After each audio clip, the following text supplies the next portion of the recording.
mean, the name kind of gives it away, the Sacred Harp. So it is historically Protestant Christian congregational singing. The music was made for people to be able to access without formal training. Yeah, the thing that makes it hard for people to sight read is they have to learn that any line of space means half dozen things depending on what key you're in.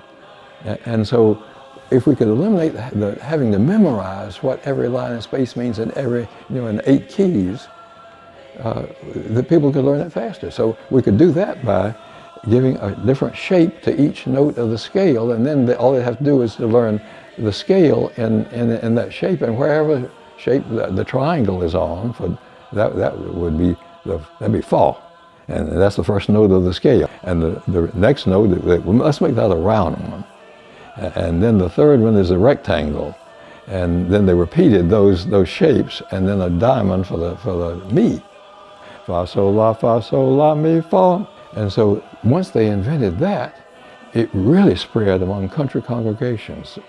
You could learn how to sight read it with a week's time. Whatever key the piece was written in, you could learn how to read it pretty fast. And one of the things that I think is that it's easier to sing louder. It takes a little bit less sort of finesse and breath control to sing in the more choral way or sing scientific music. People don't hold back in this singing. They just let go and sing. And in the countryside, often that was what people did out in the field. You sang at the top of your voice, and somebody could hear you a mile away.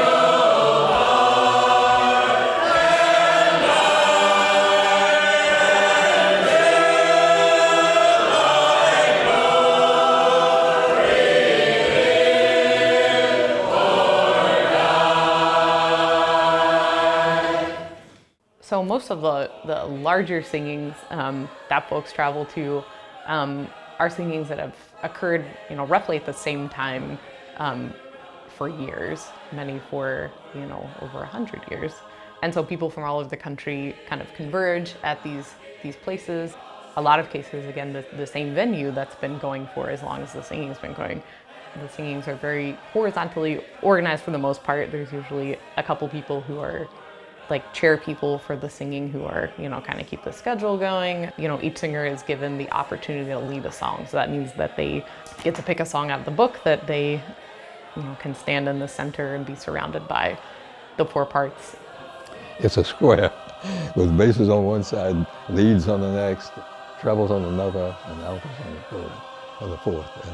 And you're sitting facing each other, so all the sound is going in right in, just blending right in the middle. And it's thrilling.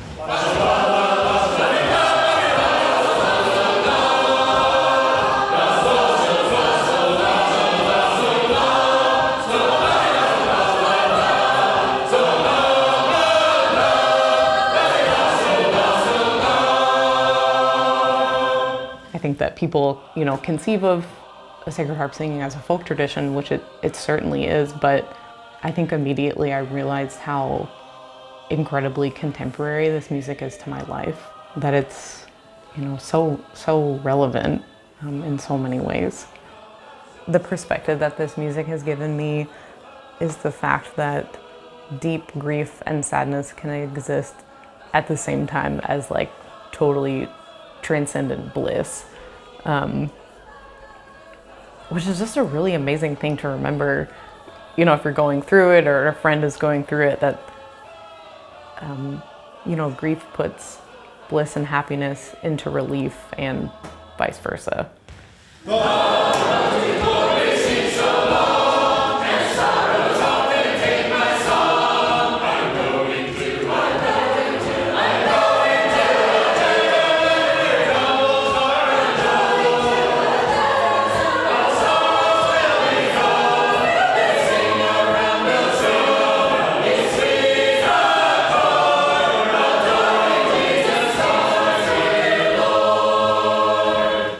I sing with a local group that has a singing in Chapel Hill, Raleigh, and Durham. There are singers, like I mentioned, in the mountains of North Carolina, people who sing in Wilmington, people who sing in Winston-Salem, Charlotte, and I'm in North Carolina for the long haul, no intentions of leaving, and I'm hoping to see our singing continue to grow. We would love to have anyone who's even remotely interested. Singing is open to beginners, people who have no musical training at all, and we really try to foster an environment that's fun and curious and open and welcoming, adventurous. So we would love to have, anyone come out who's interested. And sinners